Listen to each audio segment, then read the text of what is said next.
disrespectful for him to even tweet about this. And as I say, this gentleman has a brain disorder and he needs to be checked out. I think it is appalling what the Congresswoman has done and the way that she's politicized this issue. Just a taste of exactly how ugly things have gotten today regarding the president's call to the widow of a local soldier killed in the line of duty. And it seems that our divided political climate, so divided now, even paying final respects to a fallen soldier can devolve into a political dispute. Congresswoman Frederica Wilson says the president insulted Sergeant LaDavid Johnson's widow on the phone, and she's adamant about it. Now, the president is no less firm in his position that it was a normal conversation and says Wilson is making all this up. And this gets worse. CBS 4's Carrie Codd has breaking news from Hallandale Beach, where Wilson was supposed to be tonight. What happened, Carrie?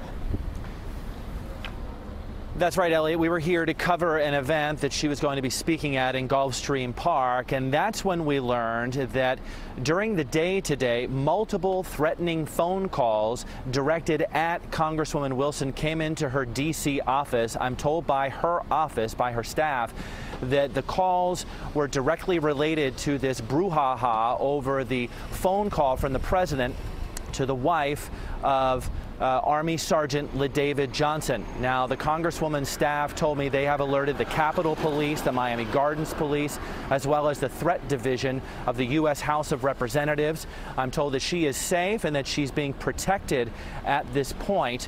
Now, all this comes at a time when the focus really should be on the grieving family of Army Sergeant LaDavid Johnson. Instead, it has unfolded that it is now caught up in this controversy of words over the interpretation of the president's phone call.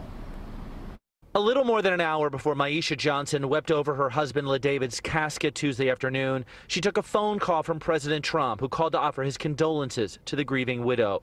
We're told there is no recording of the call, but there is certainly a vast difference of opinion over what the president said and how he said it. Congresswoman Frederica Wilson was in the car with Maisha and says she heard the call. Well, he knew what he was signing up for. The president denies saying that. Didn't say what that congresswoman said. Didn't say it at all. The president also tweeted Wednesday, Democrat Congresswoman totally fabricated what I said to the wife of a soldier who died in action, and I have proof.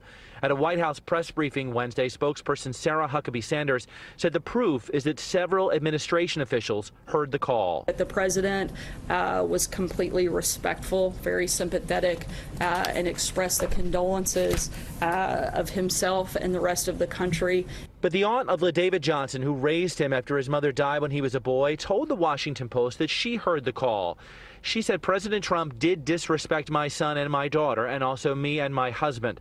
By late Wednesday, Congresswoman Wilson put out a statement saying she wanted to put the focus back on Sergeant Johnson and his heroic sacrifice to our country when he was killed by extremists in Niger, along with 3 of his fellow soldiers. His body was recovered 2 days later.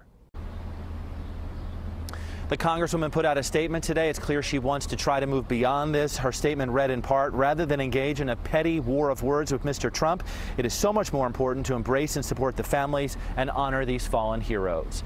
Live in Hallandale Beach, Carrie Codd, CBS 4 News.